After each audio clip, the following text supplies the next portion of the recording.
Trabalhei 25 anos enquanto ele estudava. Agora diz que construiu sozinho. O juiz viu as provas. Sabe aquela sensação quando você percebe que viveu uma mentira por décadas?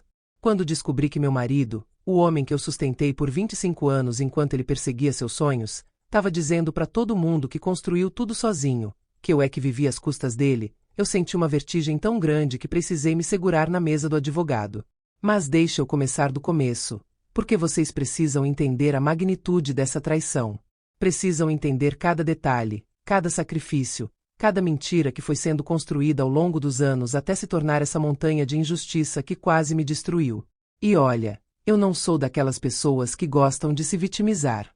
Sempre fui forte, trabalhadora, resiliente. Mas tem limite para tudo, né? E quando você descobre que dedicou um quarto de século da sua vida para alguém que não só não reconhece isso, mas ativamente trabalha para pagar sua contribuição, para reescrever a história como se você nunca tivesse existido, algo quebra dentro de você. Algo fundamental. Eu tinha 22 anos quando conheci Rafael. Ele estava no segundo ano de engenharia, cheio de sonhos e projetos, aqueles olhos brilhando quando falava do futuro. Lembro da primeira vez que nos vimos. Foi num evento da faculdade onde eu tinha ido acompanhar uma amiga. Ele estava apresentando um projeto de robótica, todo empolgado, gesticulando, explicando coisas que eu mal entendia mas que pareciam fascinantes pela forma como ele falava. Tinha uma energia contagiante, uma paixão genuína pelo que fazia. Ou pelo menos era o que eu achava na época. Depois da apresentação, ele veio falar comigo. Disse que tinha me notado na plateia, que eu parecia realmente interessada no projeto. Conversamos por horas. Ele falava sobre engenharia, sobre inovação, sobre como queria mudar o mundo. E eu falava sobre meu trabalho, sobre minhas aspirações modestas de crescer na empresa, talvez fazer uma faculdade à noite. Ele disse que admirava minha independência, que achava incrível eu já estar trabalhando e me sustentando sozinha. Nos primeiros meses, ele era atencioso. Lembrava de detalhes das nossas conversas, me ligava só para saber como tinha sido meu dia, aparecia no meu trabalho de surpresa com flores. Minhas colegas morriam de inveja, diziam que eu tinha sorte de ter encontrado um homem assim. Um homem inteligente, estudioso, com futuro promissor, e que ainda era romântico e atencioso. Eu trabalhava como auxiliar administrativa numa empresa pequena de contabilidade. Ganhava um salário modesto, mas era o suficiente para pagar meu aluguel num kitnet pequeno, minhas contas, minha comida. Eu tinha orgulho da minha independência. Tinha saído da casa dos meus pais aos 18 anos, querendo provar que conseguia me virar sozinha. E estava conseguindo. Rafael morava numa república com outros estudantes. O apartamento era uma bagunça, mas ele dizia que não se importava, que estava lá só para dormir mesmo, que passava o dia todo na faculdade. Ele vivia com uma mesada dos pais e uns bicos que fazia quando dava. Mas o dinheiro era sempre curto.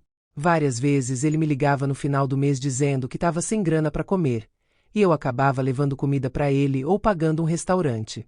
A gente se apaixonou rápido, daquele jeito intenso que só quem é jovem sabe. 6 meses depois, numa sexta-feira à noite, ele me pediu em casamento. Foi numa pracinha perto da minha casa, nada muito elaborado, mas foi sincero. Ele disse que eu era a mulher da vida dele, que queria construir um futuro comigo, que juntos a gente ia conquistar tudo o que sonhávamos. Eu disse sim sem pensar 2 vezes. Minha mãe, quando contei, ficou preocupada. Disse que era cedo demais, que a gente mal se conhecia, que Rafael ainda estava estudando e não tinha como me sustentar. Mas eu argumentei que não precisava ser sustentada, que eu trabalhava, que a gente ia dividir as despesas. Minha mãe suspirou e disse que esperava que eu soubesse o que estava fazendo. Hoje eu sei que ela já via sinais que eu, cega de amor, não conseguia enxergar. Casamos 3 meses depois num cartório, com uma festa pequena num salão simples que minha mãe insistiu em pagar. Rafael não tinha dinheiro para contribuir com nada. Os pais dele foram ao casamento, mas deixaram claro que desaprovavam. Achavam que o filho devia terminar a faculdade primeiro antes de se casar. Mas Rafael era teimoso, disse que ia provar para eles que conseguia. Nos primeiros meses de casados, a gente alugou um apartamento pequeno, 1,5 quarto num bairro afastado. Era o que meu salário permitia. Rafael continuava estudando e fazendo uns bicos esporádicos, Mas o dinheiro mal dava para ele pagar a parte dele do aluguel. Eu acabava cobrindo a maior parte das despesas. Comida, luz, água, internet, tudo saía do meu bolso. Mas eu não me importava.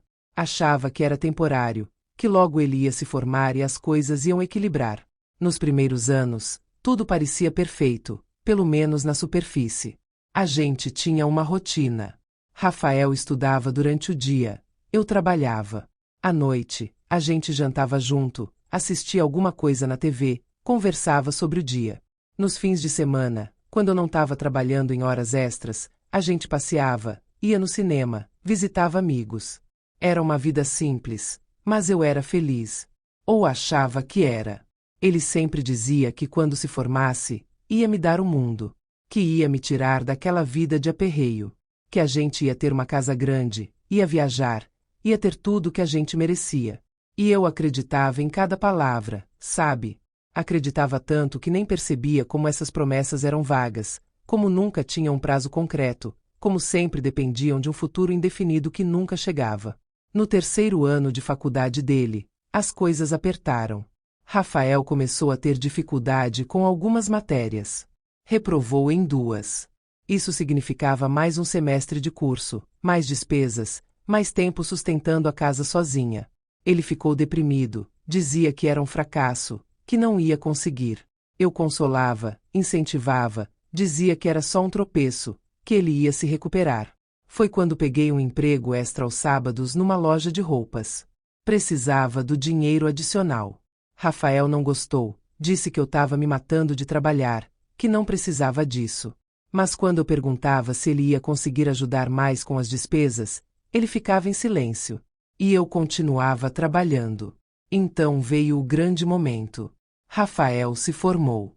4 anos e meio depois de começar, por causa das reprovações, mas se formou. A formatura foi linda, ele estava radiante.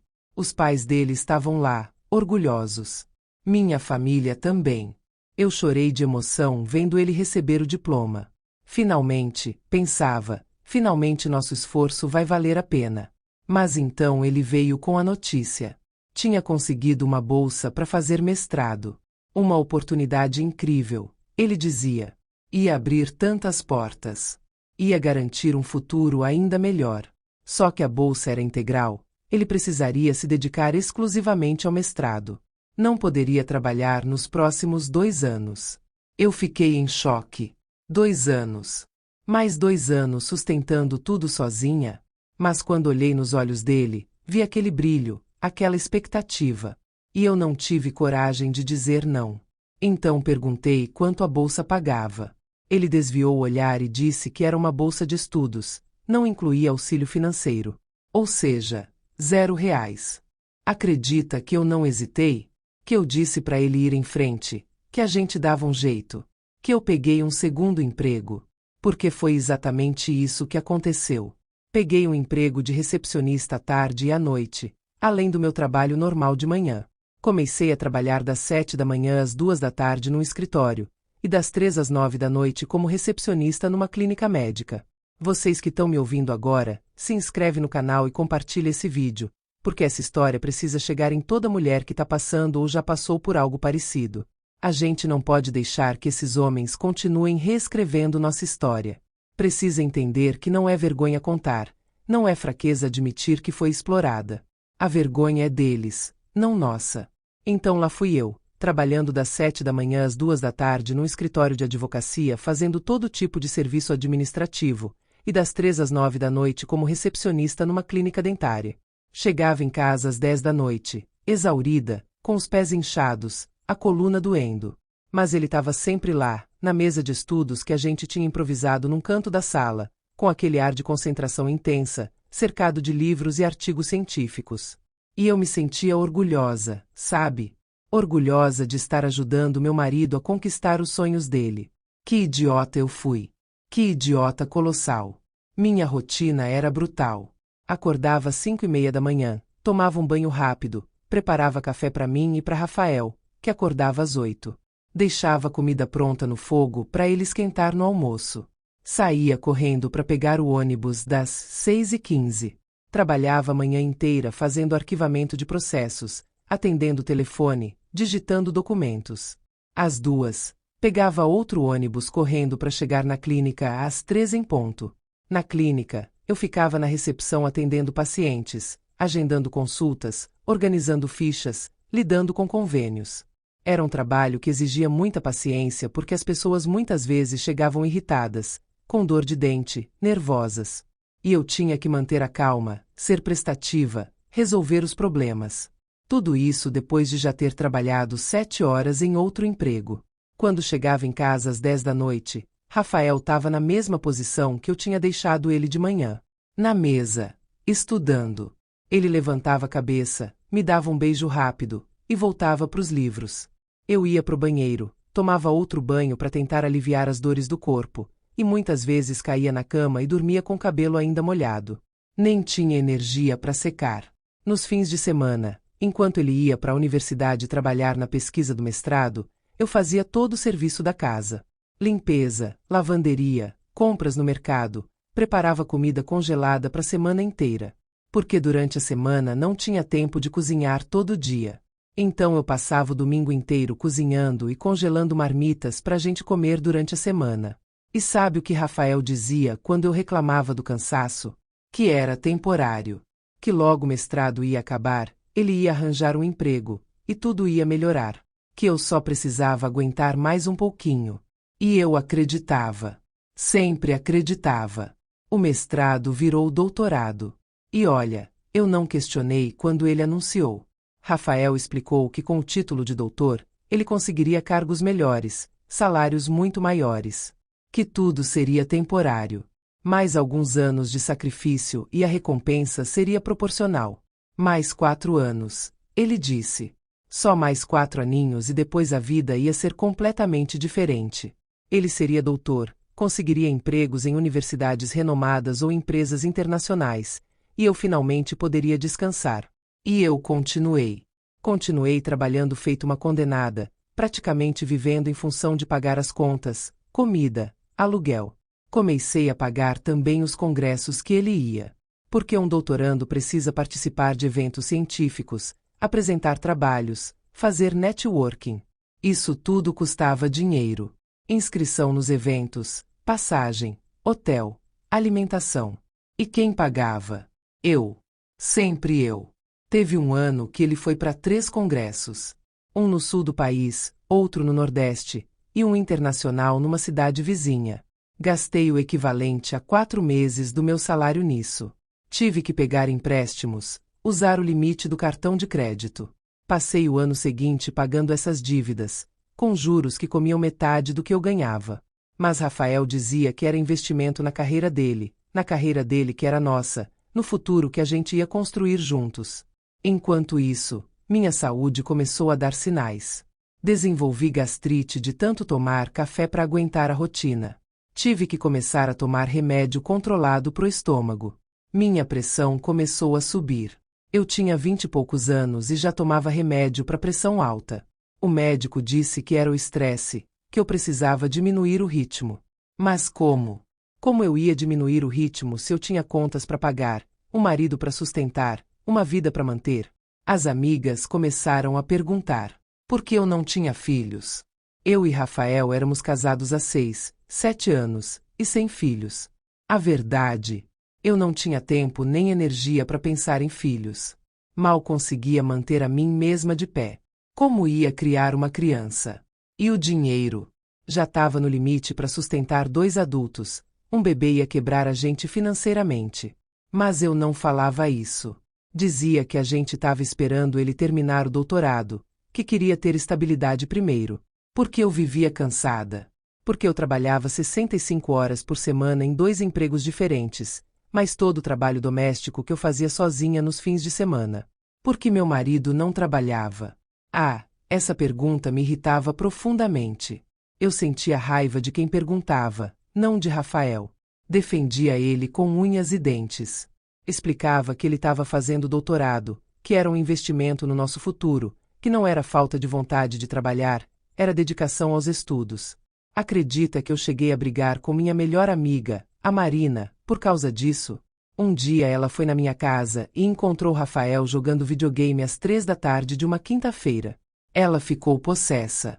Quando saímos para tomar café, ela me confrontou. Disse que Rafael estava me usando, que ele não era estudante dedicado coisa nenhuma, que eu estava me matando de trabalhar enquanto ele vivia uma vida boa às minhas custas. Eu explodi com ela. Disse que ela não entendia nada, que Rafael trabalhava muito na tese dele, que ele merecia momentos de lazer, que eu não precisava da opinião dela sobre meu casamento, que ela estava com inveja da nossa relação. Falei coisas horríveis que me arrependo até hoje. Marina tentou insistir, disse que estava preocupada comigo, que me via definhar a cada dia. Mas eu não quis ouvir. Cortei relações com ela por 2 anos. 2 anos sem falar com minha melhor amiga porque ela ousou questionar Rafael. Hoje ela é a única que ainda fala comigo depois de tudo que aconteceu, e eu sei que não mereço essa amizade. Durante o doutorado, as coisas foram piorando gradualmente, mas de forma tão sutil que eu não percebia. Rafael ficou mais exigente com a comida. Dizia que precisava se alimentar bem para ter energia para estudar. Começou a reclamar quando eu servia comida congelada, mesmo sendo comida que eu mesma tinha feito. Queria comida fresca todos os dias. Eu tentava explicar que não tinha tempo de cozinhar todo dia, mas ele ficava emburrado, dizia que eu não me importava mais com ele. Então eu comecei a acordar mais cedo ainda. 5 da manhã, para ter tempo de fazer um almoço fresco antes de sair pro trabalho. Deixava tudo pronto para ele só esquentar. Mas isso significava menos sono. Eu que já dormia pouco, passei a dormir menos ainda. Começaram as olheiras permanentes, a pele ficou sem vida, o cabelo começou a cair de tanto estresse. Rafael também começou a reclamar da nossa vida social. Ou melhor, da falta dela. Dizia que a gente nunca saía mais, nunca ia em festas, nunca via os amigos dele. Eu tentava explicar que eu estava sempre cansada, que trabalhava 6 dias por semana, que o domingo eu precisava para cuidar da casa. Mas ele insistia. Dizia que eu estava ficando antissocial, que estava me isolando, que isso não era saudável. Então, nas poucas vezes que eu tinha uma folga e ele queria sair, eu ia. Arrastada, morta de cansaço, mas ia. E nas festas, eu ficava num canto, exausta, enquanto Rafael socializava, ria, bebia, se divertia. E todo mundo achava ele maravilhoso. O doutorando brilhante, cheio de energia, com aquela conversa interessante. E eu era a esposa apagada, sem graça, que ficava no canto sem falar com ninguém. Teve uma vez que uma colega dele veio falar comigo numa dessas festas. Ela era doutoranda também, mas trabalhava meio período numa empresa. Ela comentou, toda inocente, que achava incrível eu sustentar Rafael para ele poder se dedicar só ao doutorado. Que era um privilégio que poucos doutorandos tinham. Que ela mesma tinha que trabalhar porque não tinha quem bancasse seus estudos. Eu fiquei sem saber o que responder. Porque ela tinha razão. Rafael tinha um privilégio enorme. Ele podia se dedicar integralmente aos estudos enquanto eu me matava de trabalhar. E de repente aquilo que eu sempre vi como amor, como apoio, como parceria, foi recontextualizado. Eu não estava apoiando meu marido. Eu estava bancando ele. E essa realização me deixou nauseada. Mas eu empurrei esse pensamento para longe. Convenci a mim mesma de que era diferente, que era amor, que quando Rafael terminasse o doutorado tudo ia fazer sentido. Ele ia conseguir um emprego incrível, ia me compensar por todos esses anos, e a gente ia finalmente ter a vida que sempre sonhamos. Rafael se formou doutor aos 35 anos. 13 anos depois de começar a graduação. 13 anos que eu carreguei tudo nas costas sem vacilar um dia sequer. A defesa da tese foi num auditório lotado. Eu estava lá, na primeira fileira, com roupas que tinha guardado para ocasião especial. Roupa simples, mas limpa e arrumada. Vi ele apresentar anos de pesquisa, responder às perguntas da banca, receber elogios e o título final de doutor. Chorei de emoção. Chorei porque parecia que finalmente tinha chegado, sabe? O fim do sacrifício, o início da recompensa. Depois da defesa, fomos comemorar com amigos dele, professores, colegas. Todo mundo cumprimentava Rafael, elogiava o trabalho dele, falava sobre as oportunidades que iam se abrir. E eu? Eu estava ali, sorrindo, feliz por ele, esperando minha vez de ser reconhecida. Mas sabe quem não foi mencionado uma única vez naquela comemoração? Eu. Ninguém falou sobre a esposa que sustentou ele todos esses anos. Ninguém agradeceu meu sacrifício. Nem o próprio Rafael, quando fez o discursinho dele agradecendo os apoios, mencionou meu nome. Ele agradeceu os professores, os colegas, até os pais dele que tinham se recusado a ajudar financeiramente. Mas eu. Invisível. Na hora, eu fiquei chateada, mas pensei que talvez ele tivesse esquecido na emoção do momento. Que em casa ele ia me agradecer propriamente. Mas não foi o que aconteceu. Em casa, ele estava tão empolgado falando sobre as ofertas de emprego que já tinha recebido durante a festa, que nem percebeu meu silêncio. E vocês sabem o que ele fez nos meses seguintes? Conseguiu um emprego excelente numa multinacional. Salário alto, muito alto. Benefícios incríveis. Plano de saúde top, vale-refeição generoso, até ações da empresa. Era um salário 3 vezes maior que a soma dos meus 2 empregos. Tudo que a gente sempre sonhou. Finalmente, pensei, finalmente vai ser minha vez de descansar. Finalmente eu vou poder largar pelo menos um dos empregos. Vai poder respirar. Mas não foi. Porque Rafael tinha outros planos que ele não tinha me contado. Ele começou a sair mais, a chegar tarde em casa. Dizia que precisava fazer networking na empresa, construir relacionamentos, impressionar os superiores. Que os primeiros meses eram cruciais para estabelecer sua reputação. Então ele participava de happy hours depois do trabalho, jantares com clientes, eventos corporativos. E eu, como sempre, apoiei. Achei que fazia sentido, que era importante para a carreira dele. E eu continuei trabalhando nos 2 empregos. Porque quando eu sugeri largar o trabalho da noite, Rafael ficou preocupado. Disse que a gente precisava poupar, investir, construir patrimônio enquanto a maré estava boa. Que o salário dele era bom, mas não podia ser nossa única fonte de renda. Que a gente nunca sabia o que o futuro reservava. E como sempre, eu concordei. Mantive os 2 empregos, continuei a rotina exaustiva. Foi nessa época que a gente comprou a primeira casa. Ou melhor, quando eu comprei a primeira casa. Porque o dinheiro da entrada veio inteiramente da minha conta poupança.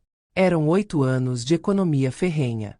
Cada centavo que sobrava, e olha que sobravam poucos, eu guardava religiosamente. Tinha uma poupança que a gente tinha aberto logo depois de casar para nossa casa própria. E todo mês, sem falhar, eu depositava nela. Quando juntou o suficiente para dar entrada numa casa modesta, num bairro afastado mas decente, eu fiquei emocionada. Finalmente a gente ia ter algo nosso. Finalmente uma conquista concreta de tanto sacrifício. Fomos ver a casa, negociamos o preço, dei a entrada. 30 mil que eu tinha guardado centavo por centavo ao longo de anos. Mas quando chegou a hora de definir a documentação, Rafael insistiu que a casa fosse colocada no nome dos 2. Regime de comunhão parcial de bens. Ele argumentou que éramos um casal, que tudo era nosso, que era importante ter segurança jurídica caso algo acontecesse com ele. E eu, sempre confiante, sempre acreditando na parceria, concordei. Afinal, éramos um time, não é mesmo? Paguei 90% das parcelas do financiamento. Porque o salário de Rafael, aquele salário maravilhoso que ele ganhava, sumia misteriosamente todo mês. Ele dizia que tinha despesas com roupas adequadas para o ambiente corporativo, almoços com clientes, cursos de aperfeiçoamento. Eu nem questionava. Apenas pagava as parcelas da casa, as contas de água, luz, internet, alimentação. Tudo. Enquanto o dinheiro dele se evaporava em gastos que eu nunca conseguia rastrear direito. Os anos passaram. Rafael cresceu na empresa. Virou gerente, depois diretor. Começou a ganhar muito bem. E eu continuei trabalhando, porque ele dizia que precisávamos de 2 salários para manter o padrão de vida. Compramos um carro melhor, uma casa maior. Tudo no nome dos 2, sempre. Ele dizia que era o certo, que era proteção para mim caso algo acontecesse com ele. Mas as coisas começaram a mudar. Rafael ficou diferente. Mais distante. Menos carinhoso. Começou a me criticar. Dizia que eu não me cuidava, que tinha ficado acomodada, que não me esforçava para ser atraente para ele. Imagina a dor que é ouvir isso do homem que você sustentou por anos. Do homem que você amou incondicionalmente. Eu tentei. Juro que tentei. Comecei a fazer academia, mudei o cabelo, comprei roupas novas. Mas nada era suficiente. Ele sempre encontrava algo para reclamar. E eu fui ficando menor, sabe? Fui me diminuindo, achando que o problema era eu. Que eu não era boa o suficiente. Foi numa tarde de quinta-feira que tudo desmoronou completamente. Eu estava trabalhando em casa, porque tinha acordado me sentindo péssima, com febre e dor no corpo. Aquela gripe forte que te deixa sem forças. Tinha avisado os 2 empregos que não ia conseguir ir, fiquei em casa tentando me recuperar. Rafael não sabia que eu estava em casa porque ele tinha saído cedo, antes de eu acordar, para uma reunião na empresa.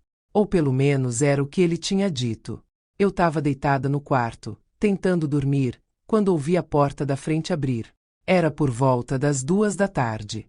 Ouvi a voz dele, falando no telefone. Ele entrou em casa ainda conversando, foi direto pro escritório dele sem perceber que eu estava no quarto. A voz dele ecoava pela casa, porque ele estava falando alto, naquele tom animado que eu conhecia tão bem. A princípio não prestei muita atenção, achei que era trabalho. Mas então alguma coisa no tom da voz dele me fez parar de tentar dormir e prestar atenção. Era um tom diferente. Mais íntimo. Mais carinhoso. Um tom que ele não usava comigo há anos. E o que eu ouvi me partiu em 1000 pedaços e reconfigurou completamente minha compreensão de tudo. Ele estava falando com a amante. Sim, ele tinha uma amante. E não era recente. Pela conversa, dava para entender que já fazia anos. Anos. Enquanto eu me matava de trabalhar, ele mantinha uma amante.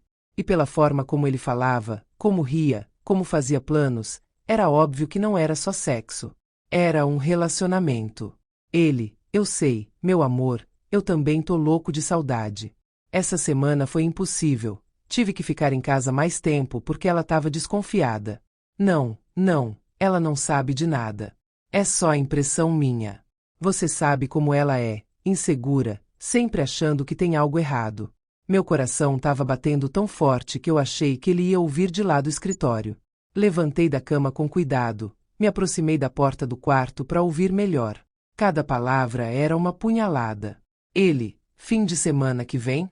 Deixa eu ver. Ela vai trabalhar no sábado de manhã, então posso sair dizendo que vou na academia. A gente tem umas 4 horas tranquilas.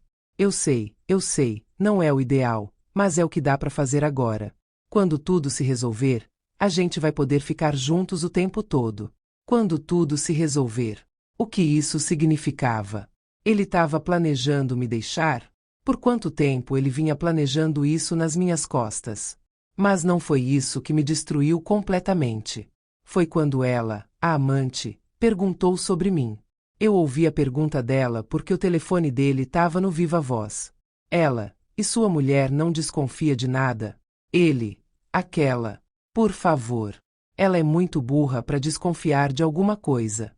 Vive naquela vidinha medíocre dela, achando que contribui com alguma coisa. Coitada.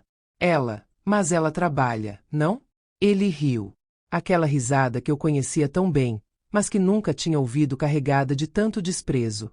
Ele trabalha sim, num empreguinho qualquer. Ganha uma merreca. Eu é que sustento tudo. A casa, o carro, as contas, tudo. Ela acha que contribui porque paga a comida do mercado. É patético. Mas é útil, sabe? Ela cuida da casa, faz comida, não me incomoda. É como ter uma empregada que você não precisa pagar. Eles riram juntos. E eu, do outro lado da casa, desmoronei. 25 anos. 25 anos da minha vida, do meu suor, do meu sangue. E ele me reduziu a uma empregada. A uma idiota útil. Mas sabe o que foi pior? Quando ele continuou falando. Disse para a amante que assim que conseguisse a promoção para vice-presidência, ia se divorciar de mim. Que ia ficar com tudo, porque quem construiu o patrimônio foi ele. Que eu não tinha contribuído com nada. Que no máximo ele me daria uma merreca para eu ir embora quieta e não fazer escândalo. Naquele momento, algo em mim morreu. Mas algo muito mais forte nasceu. Uma fúria que eu nem sabia que era capaz de sentir. Uma determinação férrea de mostrar para ele, para a amante dele, para todo mundo, quem realmente construiu aquela vida. Eu não confrontei ele naquele dia. Não gritei, não chorei na frente dele. Esperei ele sair e então comecei a agir. A primeira coisa que fiz foi ligar para minha antiga melhor amiga. Aquela que eu tinha afastado por defender Rafael. Ela atendeu no primeiro toque, e quando ouviu minha voz embargada, não fez perguntas. Só disse, estou indo aí. Marina chegou em 20 minutos. Me abraçou enquanto eu chorava e soluçava, contando tudo. E então, quando eu me acalmei, ela disse a frase que mudou tudo. Você tem provas? Documentos? Comprovantes? E eu tive uma epifania. Eu tinha guardado tudo. Cada recibo, cada comprovante de transferência, cada extrato bancário. 25 anos de documentação meticulosa. Porque eu sempre fui organizada, sempre gostei de manter as coisas em ordem. O que eu pensava ser só meu jeito obsessivo de ser, se tornou minha salvação. Marina me ajudou a organizar tudo. A gente passou 3 dias trancadas no escritório da casa, enquanto Rafael viajava a trabalho. Criamos uma linha do tempo. Cada pagamento, cada conta, cada investimento. E o que descobrimos foi devastador. Do patrimônio que a gente tinha acumulado, 90% veio do meu dinheiro. A entrada da primeira casa, minha. O carro, metade foi com meu dinheiro. As reformas, eu paguei. Os investimentos em ações, eu que depositava todos os meses. Enquanto Rafael estudava, eu construía. Quando ele finalmente começou a ganhar bem, ele gastava. Gastava em roupas caras, restaurantes, viagens. Gastava na amante. Marina me apresentou a uma advogada. Uma mulher incrível, especializada em divórcio e partilha de bens. Ela olhou toda a documentação e sorriu. Um sorriso que não era de alegria, mas de satisfação profissional. Ela disse, temos um caso sólido aqui. Vamos destruir a narrativa dele. Durante as próximas semanas, eu continuei a vida normal. Acordava, ia trabalhar, voltava, fazia comida. Agia como se nada tivesse mudado. Rafael não suspeitou de nada. Ele estava tão confiante, tão certo de que tinha me domado completamente, que nem notou a mudança nos meus olhos. A advogada contratou um detetive particular. Não que eu duvidasse da traição, mas precisávamos de provas concretas. E ele conseguiu. Fotos, vídeos, registros de hotel. Rafael não estava nem tentando esconder. Ele se sentia tão seguro, tão intocável, que não se preocupava em cobrir os rastros. Descobrimos também que ele tinha aberto contas bancárias que eu não conhecia. Transferia dinheiro para lá regularmente. Dinheiro nosso, da conta conjunta. Tava preparando o terreno para me deixar sem nada. Mas todo movimento financeiro deixa rastro, e a gente encontrou tudo. A vingança não é sempre o melhor caminho, mas às vezes é o único. E eu planejei a minha com a precisão de um estrategista militar. Esperei o momento perfeito. Rafael ia receber a promoção dele numa sexta-feira. Seria anunciado numa cerimônia na empresa, na frente de todos os colegas. Ele estava eufórico com isso há semanas. Na quinta-feira, dia anterior à cerimônia, eu servi o pedido de divórcio. A advogada foi pessoalmente na empresa dele e entregou os documentos na mão dele, na frente da secretária e de 2 colegas. Rafael ficou em choque. Ligou para mim imediatamente, a voz alterada entre raiva e desespero. Rafael, você tá louca? O que você pensa que tá fazendo? Eu, com uma calma que nem sabia que possuía, estou me divorciando de você. Rafael, por quê? A gente pode conversar, resolver isso. Você tá exagerando. Eu, exagerando? 25 anos sustentando você não é exagero. Descobrir que você tem uma amante não é exagero. Ouvir você me chamar de burra e de empregada não paga não é exagero. Silêncio do outro lado. Um silêncio pesado, carregado. Depois, a voz dele mudou. Ficou fria. Calculista. Rafael, tudo bem. Quer se divorciar? Vamos nos divorciar. Mas não pense que vai sair dessa com alguma coisa. Quem construiu esse patrimônio fui eu. Com o meu trabalho. Meu esforço. Você vai sair com a roupa do corpo e mais nada. Eu sorri. Ele não podia me ver, mas eu sorri. A gente vai ver o que o juiz pensa sobre isso. E desliguei. Bloqueei o número dele. Mudei a fechadura da casa. Quando ele tentou entrar naquela noite, não conseguiu. Teve que ir pro hotel. O mesmo hotel onde se encontrava com a amante, ironicamente. Nos meses seguintes, foi guerra. Rafael contratou um dos melhores advogados que o dinheiro podia comprar. Ele entrou com uma contestação alegando que eu é que vivia às custas dele, que minha contribuição financeira era mínima, que ele tinha construído tudo sozinho e eu era apenas uma aproveitadora que queria ficar com o que não era meu. A estratégia dele era me difamar. Espalhou para amigos e familiares que eu era uma interesseira, que tinha casado com ele só por interesse, que agora que ele tinha dinheiro, eu queria me aproveitar. Algumas pessoas acreditaram, principalmente os amigos dele, que nunca gostaram muito de mim mesmo. Mas minha advogada era melhor, muito melhor. Ela construiu um caso irrefutável. Juntou cada documento, cada comprovante, cada evidência. Criou uma apresentação detalhada mostrando a origem de cada centavo do nosso patrimônio. E quando finalmente chegamos à audiência, eu estava pronta. O dia da audiência foi no mês de novembro. Um dia frio e cinzento, que combinava perfeitamente com o clima tenso. Rafael chegou com seu advogado, todo arrumado, confiante. Ele me olhou com desprezo, como se eu fosse um inseto que ele ia esmagar. O juiz era um homem de uns 60 anos, de aparência severa. Ele ouviu primeiro o advogado de Rafael. Uma argumentação eloquente sobre como meu ex-marido tinha se sacrificado, estudado, trabalhado duro para construir uma vida confortável. Como ele era o provedor, o responsável por tudo. Como eu tinha sido apenas uma coadjuvante que agora queria se aproveitar do sucesso dele. Eu vi Rafael assentir em concordância durante toda a fala. Ele realmente acreditava naquela versão distorcida da realidade. Tinha se convencido tanto da própria mentira que não conseguia mais ver a verdade. Então foi a vez da minha advogada. Ela começou devagar, metodicamente. Apresentou a linha do tempo que construímos.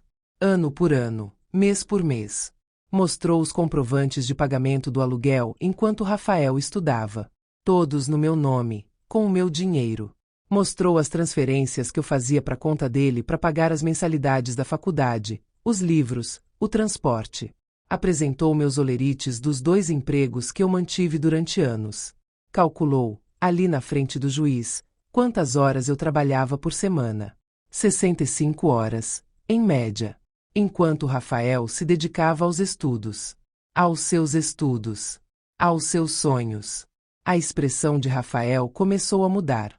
O advogado dele tentou interromper, mas o juiz mandou ele se sentar e ficar quieto.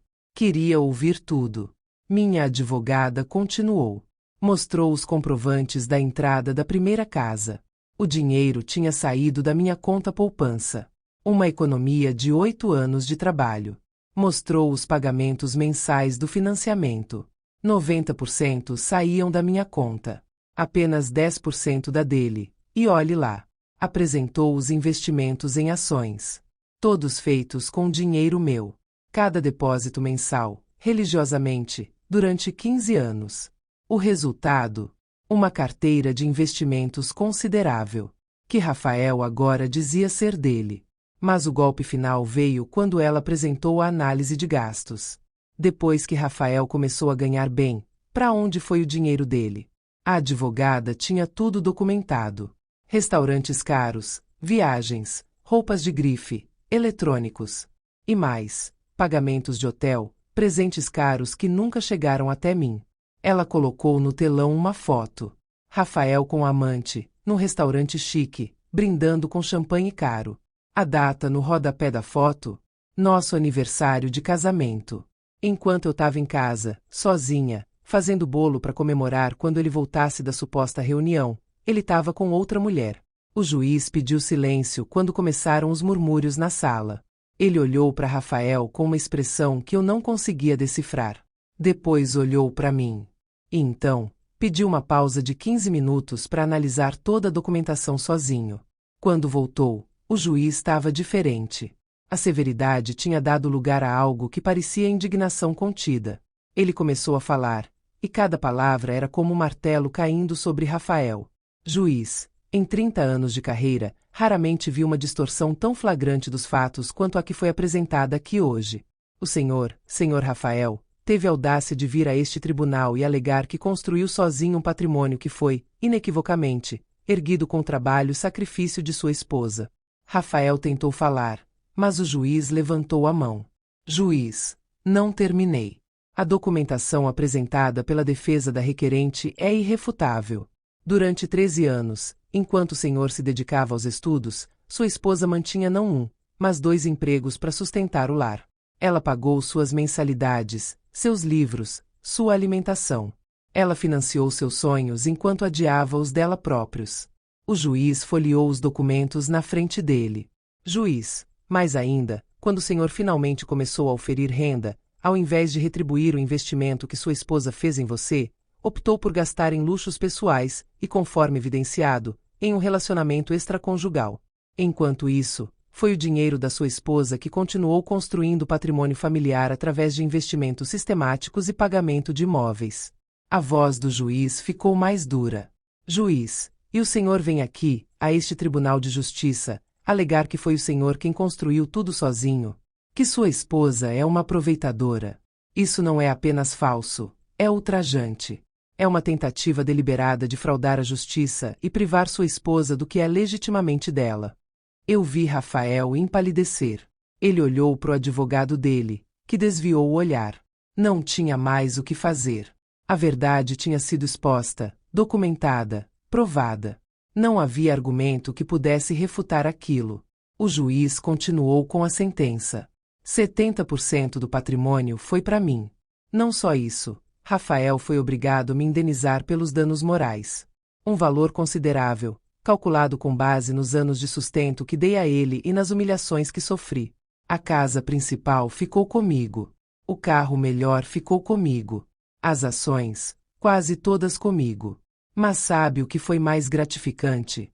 Foi quando o juiz determinou que constasse no processo, de forma permanente, que a alegação de Rafael sobre ter construído tudo sozinho era uma fraude comprovada. Que ficasse registrado, para sempre, a verdade, que quem construiu aquela vida fui eu. Saí daquele tribunal com a cabeça erguida.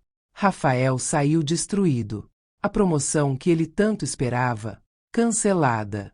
A empresa descobriu sobre o processo, sobre a amante, sobre as mentiras. Não queriam alguém assim em um cargo de liderança. Ele foi rebaixado. A amante desapareceu assim que soube que ele tinha perdido tudo. Nos meses seguintes, teve gente que me perguntou se eu não sentia pena dele. Se não achava que tinha exagerado. E sabe qual foi minha resposta? Não. Nem um pouco. Porque durante 25 anos eu fui invisível. Meu trabalho, meu sacrifício, meu amor, tudo foi invisível para ele. Ele se apropriou da minha história e tentou apagá-la. Hoje, 3 anos depois, eu tenho uma vida que é verdadeiramente minha. Abri meu próprio negócio com o dinheiro da partilha. Tá crescendo, dando lucro. Tenho funcionários que eu trato com respeito e dignidade. Eu sei o valor do trabalho duro porque vivi isso na pele. Marina voltou a ser minha melhor amiga. A gente se vê toda semana para jantar. Ela sempre diz que teve orgulho de mim, de como eu lutei, de como eu não desisti. Fiz as pazes com minha família também. Minha mãe chorou quando ouviu toda a história. Disse que sempre soube que tinha algo errado, mas que respeitou minhas escolhas. Rafael. Ouvi dizer que tá tentando reconstruir a vida. Arrumou um emprego menor, numa empresa menor. Mora num apartamento simples. Às vezes eu o vejo pela rua, e ele desvia o olhar. Não tem mais aquela arrogância, aquela confiança inabalável. Ele aprendeu, da pior forma possível, que você não pode construir sua vida sobre as costas de alguém e depois fingir que fez tudo sozinho. O que eu aprendi com tudo isso? Que documentação é poder. Que a verdade, quando bem documentada, é imbatível. Que não importa quanto tempo passe, a justiça pode prevalecer se você tiver as provas certas. E principalmente, que meu trabalho, meu esforço, meu sacrifício tinha valor. Sempre teve. Só porque Rafael não reconhecia não significava que não existia. Por isso eu decidi compartilhar minha história aqui. Para cada mulher que está ouvindo isso e se identificando, que está vivendo uma situação parecida, guardem tudo. Cada recibo, cada comprovante, cada transferência. Tirem fotos, façam cópias, mantenham backup. Porque o dia que você precisar provar sua versão da história, você vai ter como. E mais importante, não deixem ninguém reescrever sua história. Não deixem ninguém te tornar invisível. Seu trabalho tem valor. Seu esforço tem valor. Você tem valor. Mesmo que demore 25 anos para provar isso, como demorou para mim, vale a pena. Olhando para trás agora, eu vejo o quanto eu me perdi naquele relacionamento. O quanto eu me diminuí, me anulei, me transformei em uma sombra. Aceitei migalhas de afeto e chamei de amor. Aceitei desrespeito e chamei de temperamento forte. Aceitei ser invisível e pensei que era humildade. Mas não era nada disso. Era abuso. Psicológico, financeiro, emocional. Só que aconteceu tão gradualmente, de forma tão sutil, que eu não percebi. Fui sendo moldada, condicionada a aceitar cada vez menos até que cheguei num ponto onde eu mesma acreditava que não merecia mais. E quando Rafael disse, naquela conversa com o amante, que eu era burra demais para desconfiar, sabe o que me deixou mais furiosa? É que ele quase tinha razão. Eu quase acreditei na narrativa dele. Quase aceitei ser apagada, esquecida, reescrita. Mas aquela conversa, por mais dolorosa que tenha sido, me acordou. Foi como se alguém tivesse acendido uma luz num quarto escuro. De repente eu pude ver tudo claramente. A manipulação, o gaslighting, a exploração. Tudo ficou cristalino. E então eu fiz a escolha consciente de não ser mais cúmplice da minha própria invisibilidade. De lutar. De provar. De reclamar o que era meu por direito.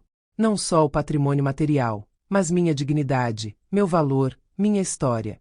Vocês que estão me ouvindo, se identifiquem com alguma parte dessa história, prestem atenção nos sinais. Quando seu parceiro minimiza suas conquistas. Quando ele atribui o sucesso apenas a si mesmo. Quando ele age como se sua contribuição não tivesse valor. Quando ele te faz sentir pequena, insignificante, facilmente substituível. Esses são sinais de alerta. E quanto antes você reconhecer isso, melhor. Porque quanto mais tempo passa, mais difícil fica sair. Não pela parte financeira ou legal, mas pela parte emocional. Você vai se convencendo de que não merece mais, de que não é capaz de recomeçar, de que é tarde demais. Mas nunca é tarde demais. Eu tinha 47 anos quando tomei a decisão de me divorciar. 47. Muita gente achou que eu era louca. Que eu devia aceitar, fazer vista grossa, aguentar mais alguns anos até a aposentadoria. Que eu não ia conseguir recomeçar nessa idade. Besteira. Besteira completa. Eu não só consegui recomeçar como construí algo melhor. Algo que é genuinamente meu. Algo onde eu sou reconhecida, onde meu trabalho é valorizado. E mais importante, onde eu me valorizo. Aprendi também sobre a importância da rede de apoio. Marina foi essencial. Sem ela, eu não sei se teria tido coragem de seguir em frente. Ter alguém que acredita em você quando você mal consegue acreditar em si mesma é fundamental. Por isso, se você está vivendo algo parecido, procure ajuda. Converse com uma amiga, uma irmã, sua mãe. Procure um terapeuta. Procure um advogado. Não tente carregar tudo sozinha. Você não precisa. E você não deve. A terapia, aliás, foi crucial no meu processo. Depois do divórcio, eu procurei uma psicóloga. Precisava entender como tinha deixado as coisas chegarem àquele ponto. Como tinha me perdido tanto. E o que aprendi foi libertador. Aprendi que amor não é sacrifício unilateral. Que parceria é via de mão dupla. Que respeito não é negociável. Que você pode amar alguém e ainda assim reconhecer que aquela pessoa não é boa para você. E aprendi, principalmente, que 25 anos não foram um desperdício só porque o casamento acabou. Foram anos de aprendizado. Anos onde eu desenvolvi uma força que nem sabia que tinha. Anos onde eu construí não só um patrimônio financeiro, mas um patrimônio pessoal de resiliência, determinação, capacidade de trabalho. Hoje, quando olho para trás, não sinto mais raiva. Sinto pena. Pena de Rafael, que era tão pequeno por dentro que precisava me diminuir para se sentir grande. Que era tão inseguro que precisava mentir sobre suas conquistas. Que era tão vazio que precisava de uma amante para validar seu ego.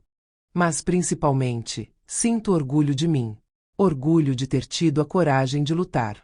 De ter reunido as provas. De ter enfrentado ele no tribunal.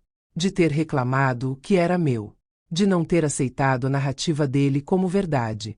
E sinto gratidão.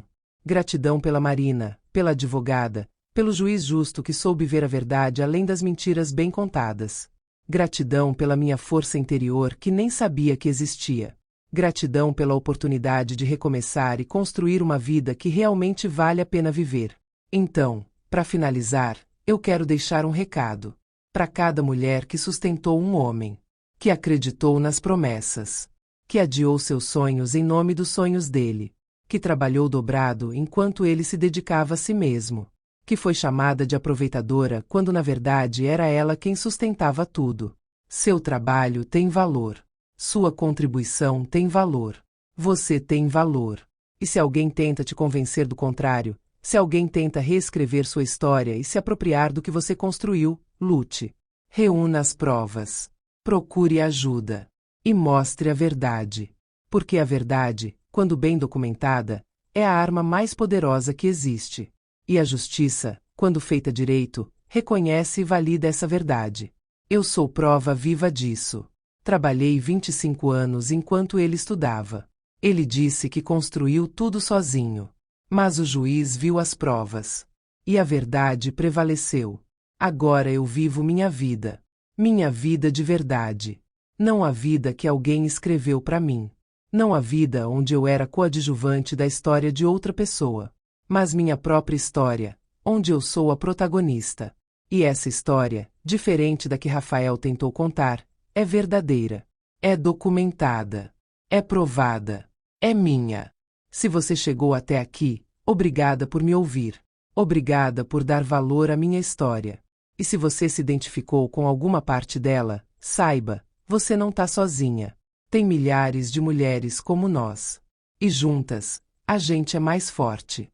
Não esquece de se inscrever no canal e compartilhar esse vídeo.